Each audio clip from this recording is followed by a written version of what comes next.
ಇವಾಗಂತೂ Google gemini use ಮಾಡಿಕೊಂಡು ತಮ್ಮ ಪಿಕ್ಚರ್ಸ್ನ ಈ ರೀತಿ ಬದಲಾಯಿಸ್ಕೊತಾ ಇದ್ದಾರೆ. ನೀವು ಕೂಡ ನಿಮ್ಮ ಪಿಕ್ಚರ್ಸ್ನ ನಿಮಗೆ ಬೇಕಾಗಿರೋ ರೀತಿ ಬದಲಾಯಿಸ್ಕೊಬೋದು. ಮೈಂಡಲ್ಲಿ ಬ್ಯಾಕ್ಗ್ರೌಂಡ್ ಥೀಮ್ ಹೇಗಿರುತ್ತೋ ಅದನ್ನೇ ಹಾಕಿದ್ರೆ ಪ್ರಾಂಪ್ಟಲ್ಲಿ ಅದೇ ಬ್ಯಾಕ್ಗ್ರೌಂಡಲ್ಲಿ ನಿಮ್ಮ ಪಿಕ್ಚರ್ಸು ಜನ್ರೇಟ್ ಆಗುತ್ತೆ.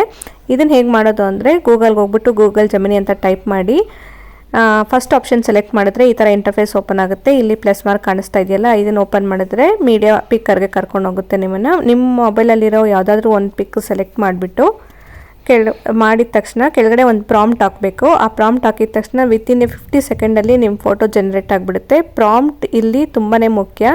ನಿಮ್ಗೆ ಯಾವ ರೀತಿ ಬ್ಯಾಕ್ಗ್ರೌಂಡ್ ಬೇಕೋ ಆ ರೀತಿ ಪ್ರಾಂಪ್ಟ್ ಹಾಕಬೇಕು.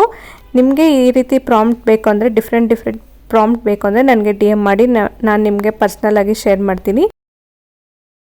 ನೀವು ಕೂಡ ನಿಮ್ಮ ಪಿಕ್ಸ್ನ ಈ ಥರ ಜನ್ರೇಟ್ ಮಾಡಿ ಹೇಗೆ ಕಾಣುತ್ತೆ ಅಂತ ನೋಡಿ. ವಿಡಿಯೋ ಇಷ್ಟ ಆದರೆ ಲೈಕ್ ಕೊಟ್ಟು ಶೇರ್ ಮಾಡಿ. Thank you for watching.